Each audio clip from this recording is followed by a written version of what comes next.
ಬೆಂಗಳೂರಿನ ಚಿನ್ನಸ್ವಾಮಿ ಸ್ಟೇಡಿಯಂನಲ್ಲಿ ಐಪಿಎಲ್ ಸೇರಿದಂತೆ ಇತರ ಪಂದ್ಯಗಳನ್ನು ಆಯೋಜಿಸುವ ಬಗ್ಗೆ ಉಪಮುಖ್ಯಮಂತ್ರಿ ಡಿಕೆ ಶಿವಕುಮಾರ್ ಮಹತ್ವದ ಹೇಳಿಕೆಯನ್ನು ಕೊಟ್ಟಿದ್ದಾರೆ.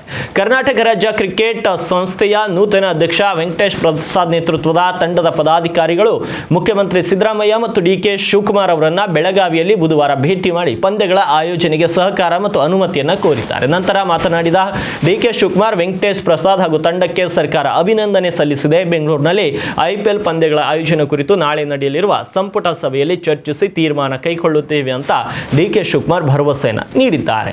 ಬೆಂಗಳೂರಿನಲ್ಲಿ ಕ್ರಿಕೆಟ್ ಪಂದ್ಯಗಳನ್ನು ನಿಲ್ಲಿಸುವ ಉದ್ದೇಶ ಸರ್ಕಾರಕ್ಕಿಲ್ಲ ಅಂತ ಡಿಕೆ ಶಿವಕುಮಾರ್ ಸ್ಪಷ್ಟಪಡಿಸಿದ್ದಾರೆ. ಆದರೆ ಜನಸಂದಣಿ ನಿರ್ವಹಣೆ ಮತ್ತು ನ್ಯಾಯಮೂರ್ತಿ ಜಾನ್ ಮೈಕಲ್ ಕುನ್ಹಾ ಸಮಿತಿಯ ಶಿಫಾರಸುಗಳನ್ನು ಪಾಲಿಸುವುದು ಅನಿವಾರ್ಯ ಅಂತ ತಿಳಿಸಿದ್ದಾರೆ. ವೆಂಕಟೇಶ್ ಪ್ರಸಾದ್ ತಂಡವು ಮೈಕಲ್ ಕುನ್ಹಾ ಸಮಿತಿ ವರದಿಯನ್ನು ಪಾಲಿಸುವುದಾಗಿ ಭರವಸೆ ನೀಡಿದೆ. ಬೆಂಗಳೂರಿನಿಂದ ಯಾವುದೇ ಪಂದ್ಯಗಳನ್ನು ಹೊರಗೆ ಕಳಿಸುವ ಇಚ್ಛೆ ಸರ್ಕಾರಕ್ಕಿಲ್ಲ ಅಂತ ಡಿಕೆಶಿ ಹೇಳಿದ್ದಾರೆ. ಉತ್ತರ ಕರ್ನಾಟಕ ನ್ಯೂಸ್, ಇದು ಕನ್ನಡದ ಉಸಿರು.